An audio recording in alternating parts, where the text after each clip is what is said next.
I already discussed about lipid breakdown or fat breakdown during fasting condition and deposition of fat during oil feeding condition. Now, in the previous lecture, I make a little mistake. You should correct. There is correction here. This figure. After phosphorylation by the help of protein kinase A, after phosphorylation, this hormone sensitive lipase become activated and it causes breakdown of this diacyl glycerol. Up to this is correct. Now, this hormone sensitive lipase when phosphorylated it become activated, but it should be inactivated when glucose level or insulin level is more. Follow here.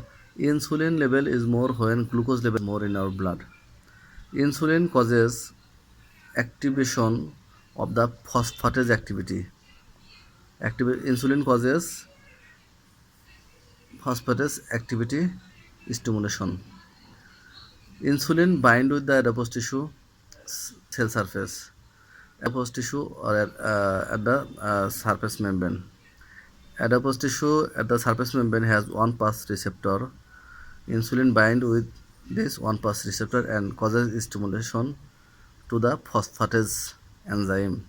This phosphatase enzyme when become activated it causes dephosphorylation of the hormone sensitive lipase. It means when phosphatase activity become active by the help stimulation of the insulin through the one pass receptor, this hormone sensitivity lipase loses this phosphate.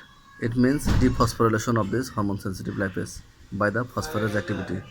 So now hormone sensitive lipase in this condition is dephosphorylated form. It means this hormone sensitive lipase is inactive form. It cannot break down the uh, diacyl glycerol or it cannot do any function due to this phosphatase activity by the help of increased level of insulin. When insulin level is reduced, it means glucose level is reduced. Epinephrine glucagon is more. It means epinephrine glucagon more, insulin is less, glucose also less. In this condition, insulin cannot stimulate this phosphatase activity. So, hormone sensitive lipase remain in the phosphorylated form. It cannot be dephosphorylated due to reduced level of insulin. As insulin is reduced in case of fasting condition, uh, that condition is insulin is in case of fasting condition insulin is reduced, so it cannot stimulate the phosphatase. So hormone sensitive lipase cannot be dephosphorylated.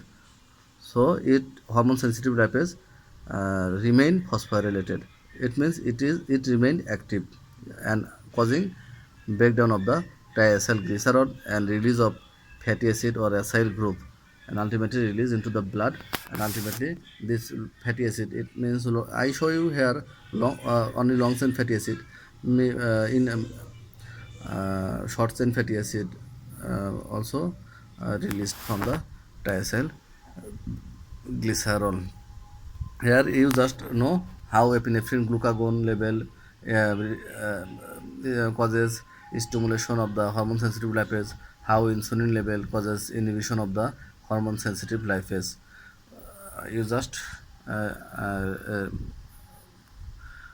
try to understand the activity of epinephrine and glucagon and insulin. When epinephrine glucagon is more, it causes stimulation of the G stimulatory protein, ultimately adenylyl cyclase stimulation. ATP is converted into cyclic MP.